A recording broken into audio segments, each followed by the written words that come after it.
If you came across this podcast, you may have typed in, "Do you know him?" If so, who or what are you looking for in life? If you'd like to talk to someone about this, or if there is something you'd like to hear about in a future episode, then please email us at doyouknowhimpodcast@gmail.com. And now on to today's episode. This is the Do You Know Him podcast. This is Lowell King. I'll be your host.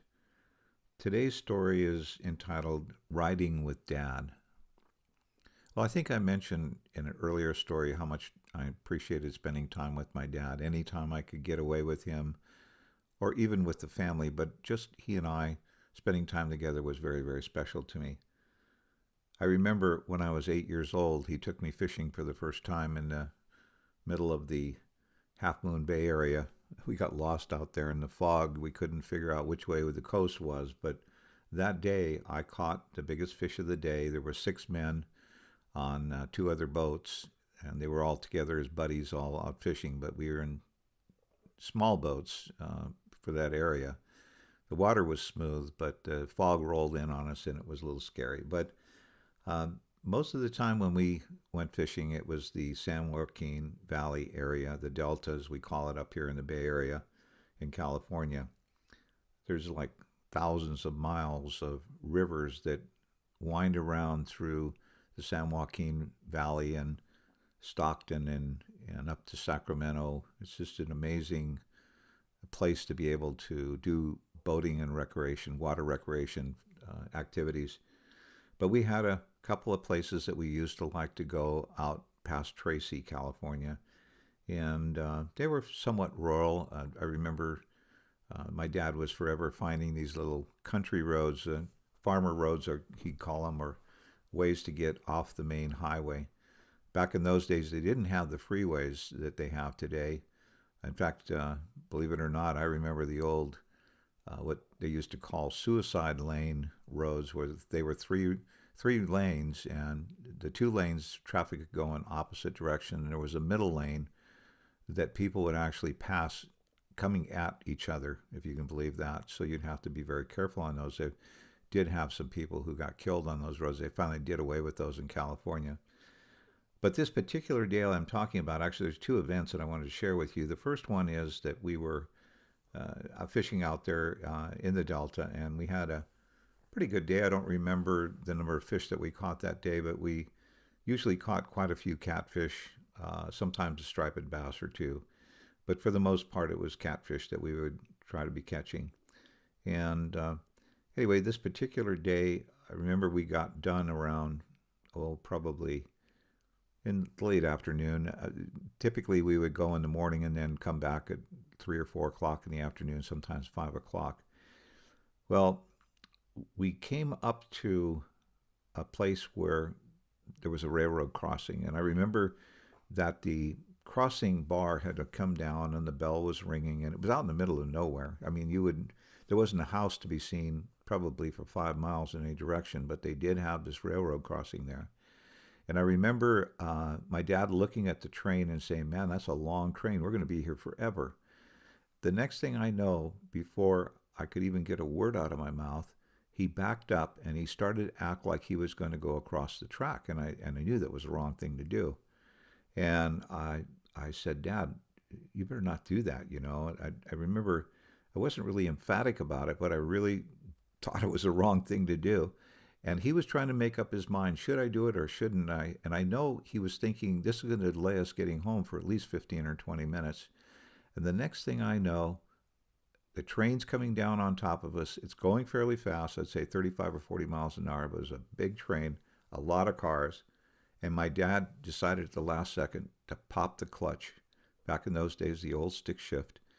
He popped the clutch and stepped on the gas, and we jumped almost like a rabbit across those tracks. But what happened was, when he popped the clutch, it broke the axle on the rear wheels. And so there was a lot of noise, and it felt like we were going somewhere, but in reality what happened was it just jumped a little bit, and then it just started to roll. And it was rolling, and the train was coming. It was barely rolling, and we both I guess you'd call, froze. And we were in the car. We couldn't get out of the car fast enough because the train was on top of us. The car is still rolling towards the other side of the tracks. And just as we get just across the tracks, the train comes flying by, and he's honking his horn like crazy. He was so angry at my dad, I'm sure. Probably would have killed us if we hadn't gotten across there. And we found out after we got out of the car, finally, after the car stopped on the other side, and we realized how close the train was. I mean, it was literally less than probably 6 inches from the back of the car. That was the first of my crazy stories, riding it with Dad. But that day I remember that there was a voice that was inside of me that was saying, don't do it, don't do it, don't do it. And for a long time I didn't understand what that voice was. But now I know, and I've learned to discern or to understand the difference between a voice that's inside of me that's my conscience, a voice that's tempting me, and a voice that is trying to give me direction and guidance. And I know that day it was God's voice encouraging me to tell my dad, no, you can get home a few minutes late. It's not going to be the end of the world. Well, it was a few years later. I was probably around 13 or 14 years old at that point.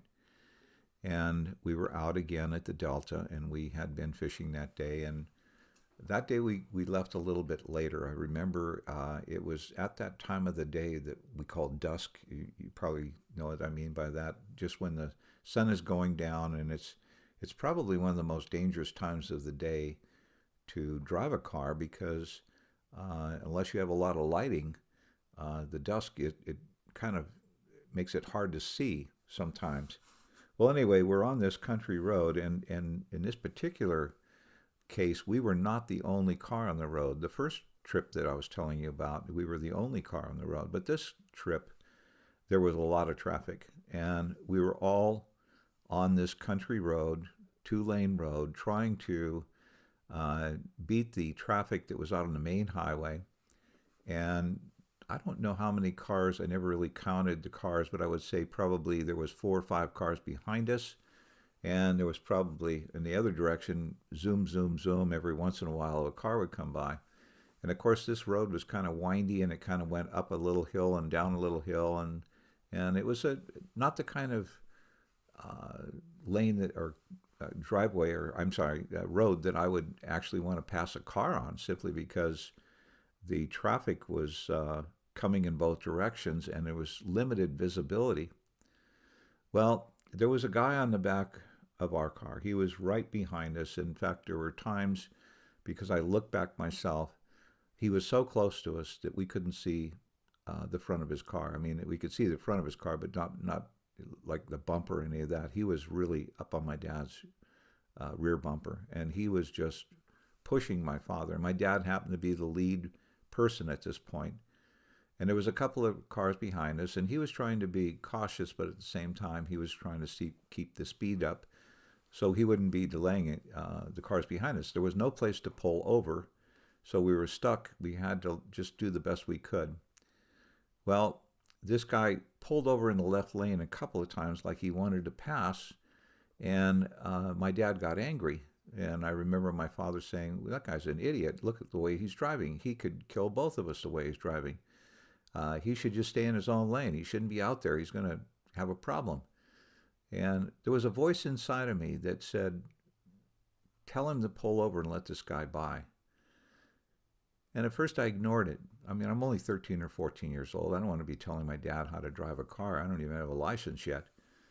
But this voice was so persistent, it was unbelievable. And so finally, I did say something to my dad, and my dad didn't even respond to me. And then the second time, I continued to feel this urging voice, please tell him to pull over and let the other car go by. So finally, I did. I got a little bit more aggressive, and I said, Dad, it's not worth it. Let this guy go by. And so anyway, the third time it happened, again, my dad was pretty upset about it. and I saw that there was a place up the road, probably 150 or 200 feet, that looked like it was just wide enough for him to get over, let the guy go by. So I said, Dad, there's a spot right there. Why don't you just pull over and let him please go by? You know, there's no reason we can. We're only going to be one car late here. It's not like no big deal if this car gets ahead of us. Let him go. Well, he didn't even respond to me again, but he did pull over. He pulled over just enough for that car to go screaming by us. And anyway, about 150 or 200 feet ahead of us, we pulled in behind him. A car came in the opposite direction, trying to pass, and hit him head on.